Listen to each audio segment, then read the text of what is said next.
Fala, turma linda, professor Diogo aqui mais uma vez no canal Biologia com Diogo para darmos continuidade ao estudo da evolução biológica. Na aula passada, pessoal, nós estudamos o Lamarckismo, certo? E aí fizemos questões referentes às ideias evolutivas do Lamarck. E nesta aula daqui, pessoal, vamos estudar, tá certo? O Darwin e o Wallace, tá certo? Vamos observar aí as suas contribuições para o entendimento da evolução. Certinho? Vamos lá? E aí eu começo falando aqui com vocês, observe, sobre Darwin. Darwin veio de uma família abastada que tinha muito dinheiro, certo? Diferente do Lamarck, que nós estudamos na aula passada. Ele começou a faculdade de medicina, certo? Fez também, começou, né? Iniciou teologia, mas não concluiu, porque na verdade ele queria mesmo era ser naturalista. E aí, pessoal, o Darwin, ele realizou uma viagem a bordo da embarcação HMS Beagle, certo? Em dezembro de 1831, então estou no século XIX. E essa viagem que o Darwin fez, certo? Que ele deu a volta ao mundo, ele saiu da Europa, veio para as Américas, depois deu a volta ao mundo e retornou, tá certo? E tudo isso com o objetivo de estudar os seres vivos, a vida que nós veremos mais adiante, certo? Então a viagem do Darwin durou aproximadamente quase, tá certo? Durou quase 5 anos. E aí nessa viagem eu tenho um comandante aqui, Robert Fitzroy, certo? Foi o comandante desta viagem. E aí o que foi que aconteceu? Olha, deixa eu só colocar aqui para você observar de onde foi que ele saiu. Darwin saiu aqui, tá certo? Da Europa e aí veio para a América. Observe, na Europa, se nós formos comparar a biodiversidade que existe na Europa com a das Américas, vamos observar assim que na América existe muito mais biodiversidade. Por exemplo, a quantidade de plantas catalogadas que eu tenho nas Américas é muito maior. O número é muito superior do que na Europa. Então, quando Darwin saiu da Europa e veio aqui para as Américas, certo? Ele ficou fascinado com a quantidade de biodiversidade e diversidade de vida que existia é, nessas terras. E aí ele parou em Salvador, tá certo? Depois foi para Montevidéu. E depois, pessoal, ele parou aqui, olha, no arquipélago de Galápagos. O que é um arquipélago? É um conjunto de ilhas. E aí as questões de vestibular, vocês vão ver que fala muito sobre os tetilhões de Darwin, certo? Essas aves. Ele observou, ele parou ali e observou nessas diferentes ilhas do arquipélago de Galápagos que existia muita diversidade de vida, muito embora ele não conseguiu explicar o porquê, tá certo? Dessa diversidade, ele não entendia sobre genética, embora ele tenha tido contato com algumas obras do Mendel, mas aí ele não compreendia, não aceitava aquilo, certo? Mas ele percebeu que tinha muita diversidade. Então aqui na América ele ficou fascinado com o que ele encontrou, tá certo? Ele viu fósseis. Olha, deixa eu voltar aqui só para você observar, tá certo? Na América do Sul, quando o Darwin chegou, ele ficou fascinado com a quantidade de seres vivos que observou, e eu coloquei aqui, olha, em Montevidéu ele observou emas, e aí ele ficou fascinado com as emas, com a estrutura, com a morfologia das emas, e anotou aqui, ele comparou a ema com o animal que ele já tinha observado do outro lado do mundo, o avestruz, certo? Então ele achou ali, ele observou ali aquelas semelhanças e anotou no seu caderno que ele estava ali que estava ali acompanhando ali durante os seus estudos. E aí, pessoal, ele parou aqui, olha, na Patagônia também, tá certo, na Argentina, e ele observou ali fósseis de mamíferos já extintos, ou seja, que já não existem mais, mas que tem ali os fósseis. E ele é muito parecidos, os fósseis, com o do bicho preguiça. O bicho preguiça que nós temos hoje, certo? O bicho preguiça. E aí ele analisou, olha, esse fóssil aqui com uma grande comprimento, muito maior do que a preguiça que nós temos hoje, certo? Ele comparou, ele pensou o que, é que tem a ver com a preguiça de hoje, da atualidade. Embora o tamanho seja muito diferente, certo? Porque no passado existiram preguiças gigantes, e aí ele observou essa semelhança e foi anotando ali, certo? E aí, pessoal, também, olha, como eu falei, né? Ele parou aqui no arquipélago de Galápagos, certo? Que é banhado ali pelo oceano, tá certo? Pacífico, e observou a grande diversidade de seres vivos que existe ali naquele arquipélago, certo? Aquele conjunto de ilhas. E aí, olha, depois ele deu a volta ao mundo, tá certo? Saindo ali de Galápagos, como vocês estão vendo, certo? Deu a volta ao mundo, retornou para Salvador e depois voltou para a Europa, para a Inglaterra, certo? E aí isso foi a viagem do Darwin, que demorou aproximadamente 5 anos, como eu disse, certo? E ele estava estudando os seres vivos, analisando a diversidade de vida e fazendo seus registros, as suas anotações. E aí, pessoal, eu coloquei aqui nessa imagem para vocês observarem, certo? Tá aqui, olha, as ilhas de Galápagos, tá certo? O arquipélago aqui formado por um conjunto de ilhas, lembrando que fica nas Américas. E aí eu coloquei aqui algumas das observações, tá certo? Alguns dos seres existentes ali em Galápagos. Olha, uma coisa muito interessante, que é muito recorrente nos vestibulares, são os tentilhões, que eu coloquei aqui na imagem para vocês observarem. Ó. Os tentilhões, que são esses pássaros que vocês estão vendo aqui, como eu disse, o Darwin ele visitou diversas ilhas, tá certo? Do arquipélago de Galápagos. E aí ele observava que, a depender das condições ambientais das ilhas, os tentilhões apresentavam bicos com formatos, tá certo? E com tamanhos diferentes. Existiam tentilhões com bico mais fino, outros com bicos mais grossos, mais espessos, outros com os bicos, desculpe-me, mais retilíneo, outros com os bicos curvados, e tudo isso ele foi observando e foi comparando, certo? E aí nós sabemos hoje que essa diversidade de bicos é decorrente de quê? De alterações, tá certo? De mutações que foram acontecendo ao longo das gerações, da evolução. E aí os tentilhões com os bicos adequados para estarem naquele ambiente onde tinha condições favoráveis, onde tinha alimentos favoráveis, digamos, uma ilha que tem muito inseto, muita semente para ser quebrada, algo do tipo, foi selecionando os bicos aptos àquelas condições. Hoje nós temos essa consciência, mas na época o Darwin não entendia de genética, de variabilidade genética e de hereditariedade, tá certo? Mas ele já observou essa diversidade existente aí entre esses bicos desses tentilhões, certo? Que sofreram, nós sabemos hoje, a seleção natural. E aí eu tenho também aqui, olha, na letra B, o que é que eu tenho? O Darwin também observou o quê? Os jabutis. Jabutis, que é do grupo da tartaruga, tá certo? Do caga, do jabuti. Nós conhecemos os jabutis aí, tá certo? Só que lá na ilha de Galápagos existem os jabutis gigantes. Olha o que eu coloquei aqui, olha. Jabuti gigante, tá certo? Que pode atingir até 1,80 m de comprimento e pesar 250, tá certo? Quilos.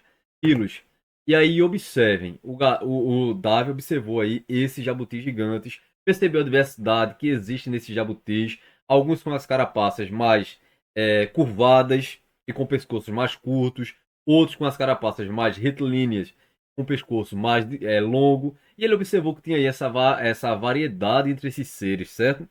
Pessoal, eu também coloquei aqui, olha, na letra C, o que é que eu tenho? Iguanas adaptadas ao mar.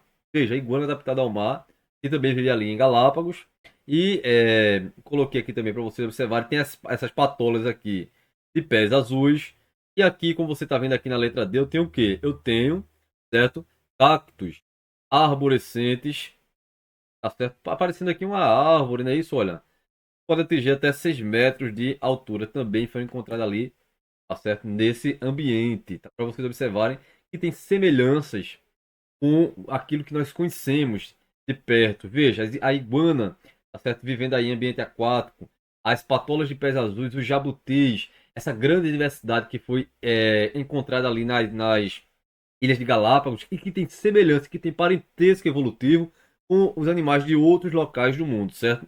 E isso se justifica por conta de quê? De ancestralidade comum, tá certo? Mas aí que eles seguiram caminhos diferentes e adaptaram-se a ambientes onde sofreram condições ambientais, pressões seletivas, certo? Seleção natural desses ambientes. Certo? Não esqueça que Darwin observou aí essa diversidade existente entre esses seres, mas ele não sabia explicar o porquê da variabilidade. Ele sabia que tinha variedade, diferença entre os seres, mas ele não sabia de onde vinha isso, tá certo? Ele não sabia sobre recombinação gênica, sobre mutações, sobre variabilidade genética, não entendia de hereditariedade, certo? E aí, pessoal, olha, o Davi, tá certo? Depois que. Veja onde é que nós estamos, tá certo? Na época que nós estamos. Depois que ele fez o seu estudo, que ele retornou ali à Inglaterra, ele retornou para a Europa, ele, tá certo? Tava com o caderno dele ali das anotações, mas ele foi fazer uma grande revisão bibliográfica, foi pesquisar mais e mais para ter ali, tá certo? A sua teoria mais encorpada, com mais informações. E aí, diante disso, ele sofreu a influência, tá certo? De um cara chamado Thomas Malthus, que é muito estudado lá na parte da geografia, certo? E aí ele, em uma das obras do Thomas Malthus, ele pegou ali informação, ele recebeu ali informação referente ao crescimento populacional, ao crescimento da população de seres humanos ao longo do tempo. O Thomas Malthus citou em sua obra, certo, que a população humana crescia em escala o quê? Geométrica, enquanto que a produção de alimentos para esses humanos crescia em uma escala, em uma progressão o quê? Aritmética. Então aqui, olha, em PG, não é isso? Progressão geométrica, e aqui em PA. Não sei se vocês lembram, mas esse crescimento em progressão geométrica é um crescimento exponencial, muito mais rápido que a PA. Então, o que é que acontece? A população crescendo muito mais rápido, certo, do que a produção de alimento.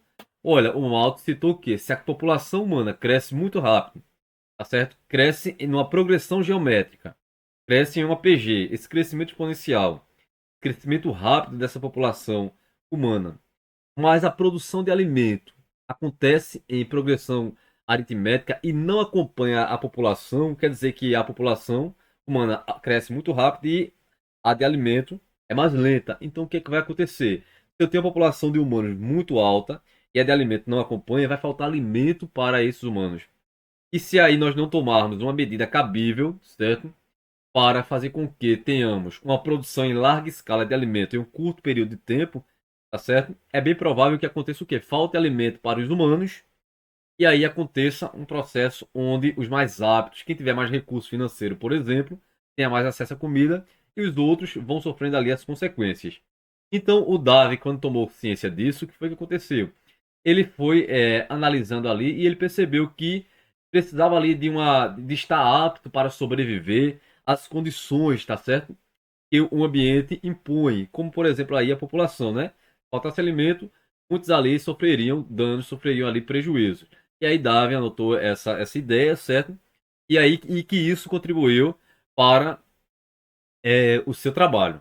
Só que Darwin, pessoal, depois, olha, depois de um tempo ele recebeu é, e ele percebeu que existia aqui o quê? Diante dessa ideia do Malthus. Que tinha uma luta pela sobrevivência, tinha uma luta pela vida, certo? E os mais aptos, quem tivesse mais apto, sobreviveria, certo? Então os mais aptos sobrevivem, certo? O Darwin citou isso, que os mais aptos sobrevivem. E aí ele chegou, certo? A ideia ali de que da seleção natural. O ambiente vai selecionar o mais apto. Só que, pessoal, olha, em 1858, o Darwin recebe um artigo, tá certo? De quem? De Wallace. Wallace enviou um artigo para o Darwin, um artigo que ele fez pautado em uma análise e um estudo do arquipélago malaio, que fica no sudeste da Ásia e Austrália. E aí o artigo do Wallace era intitulado de A Tendência das Variedades de se distanciarem indefinidamente do seu tipo original. Mas daquilo que é importante você observar, que Wallace mandou um trabalho para o Darwin, enviou um trabalho para o Darwin, e o Darwin ficou surpreso e ficou, digamos assim, um pouco preocupado. Por quê? No trabalho de Wallace tinha as ideias que o Darwin tinha escrito, mas que não tinha publicado ainda, referentes, está certo? A ideia de que os mais aptos sobrevivem, deixam mais descendentes, está certo? Há uma questão ali de luta pela sobrevivência da seleção natural. Então, o trabalho de Wallace era basicamente, tinha ali registrado basicamente as ideias do Darwin. Então, o Darwin ficou preocupado, porque ele pensou que se o Wallace publicasse aquele trabalho à sua frente, as suas ideias, tá certo? Que ele passou 5 anos viajando, que tinha todo esse tempo até então estudando, iria por água abaixo. Então, o que foi que o Darwin fez? Ele juntou-se ao Wallace, certo?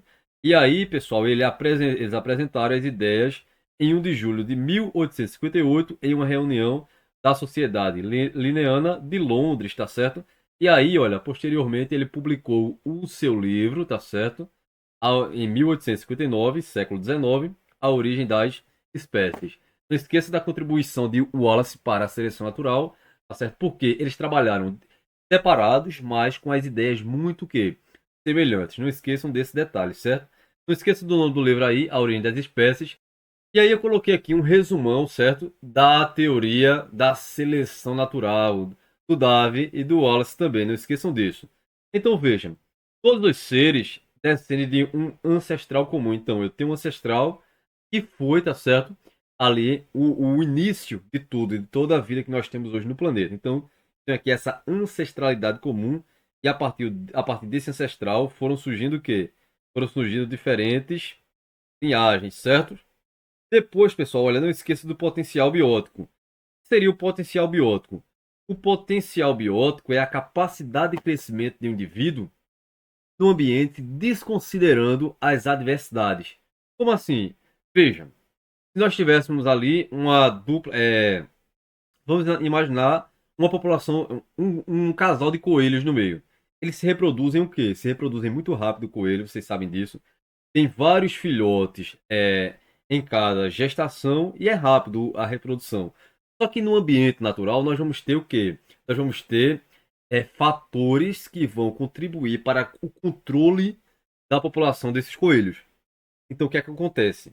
Eu tenho um potencial de crescimento, esse potencial biótico, que é o potencial de crescimento de uma população desconsiderando os fatores de resistência. Então, o que seriam os fatores de resistência? Fatores de resistência são fatores que estão no meio, certo? E que dificultam o crescimento daquela população, porque senão seria um crescimento o quê? Crescimento exponencial. Mas no meio existem pragas, existem parasitas, existem predadores, existe falta de alimento, de recurso, de território. Então, esse potencial biótico, essa capacidade de crescimento, tá certo? Idealizada na natureza não acontece por conta dos fatores adversos, dos fatores de resistências. E isso causa aí uma luta pelo quê? Pela sobrevivência. E aí eu coloquei aqui para vocês, olha, a luta pela vida, fatores de resistência, como eu disse, predadores, pragas, parasitas, certo? Vão atuar ali para, digamos assim, selecionar algo. Eu vou, digamos, um predador vai matar determinados seres ali de uma população, certo? E aí vão sobreviver, tende a sobreviver quem? Quem tiver mais apto, quem tiver mais apto ali a um ambiente mais adequado, que favoreça a sua existência. Então, o ambiente, ele oferece ali uma pressão seletiva. E aí, pessoal, os selecionados vão ser quem? Os mais aptos. Lembrando que quem é mais apto nesse ambiente, não necessariamente vai ser apto em um ambiente diferente. Supondo, um coelho está em um ambiente que ele tem a pelagem mais clara e está em um ambiente claro. Ele vai se camuflar, tá certo? Então, o coelho claro ali em um ambiente com uma vegetação, digamos assim, mais clara, ele vai se camuflar porque e vai dificultar que ele seja visto pelo predador. Enquanto que o coelho marrom desse ambiente, certo? Vai ficar mais visível e vai sofrer mais facilmente a predação. Então, veja que aí o coelho mais claro aí se daria bem. Agora, se o ambiente fosse escuro, quem era que se daria bem? O coelho mais escuro.